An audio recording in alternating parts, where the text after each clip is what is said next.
La relation entre Léon et la petite Mathilde semble pure. C'est pas sexuel ou amoureux, c'est juste deux personnes paumées qui ont une relation père-fille. Et la fille, chamboulée et se tapant une crise d'adolescente fulgurante, a un crush sur un mec de 50 ans. Mais ça, tu vois, c'est normal, on crush tous sur des gens qui ont le double ou le triple de notre âge quand on est ado, c'est normal. Le film ne cherche même pas à cacher à quoi ça ressemble de loin, que ça peut sembler un peu pédophile d'une certaine distance. C'est mon amant.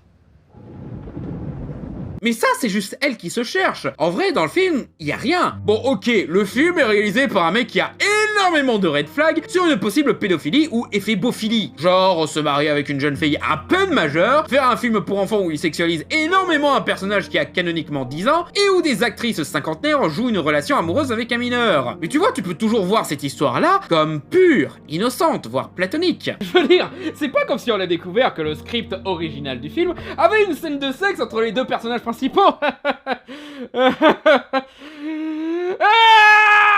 Léon pleure. Mathilda caresse son visage.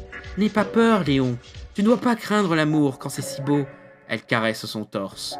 Je veux que tu sois le premier à me toucher, le premier à faire l'amour avec moi. Personne avant toi. Elle se lève et enlève son...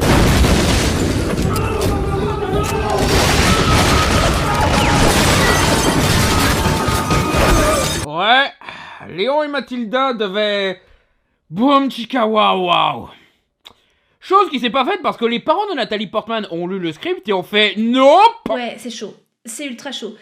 Mais en même temps, c'est juste un script abandonné. On peut pas juste l'ignorer. Ok, essaye d'oublier cette information en regardant des scènes comme celle-ci. Like a virgin. Ow! Touch for the very first time.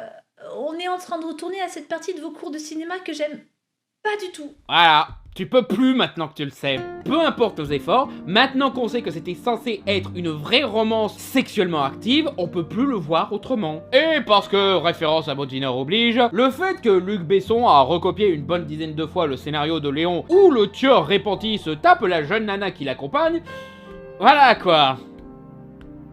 Putain, maintenant je suis en train de penser à Wasabi où la nana c'est sa fille. Ah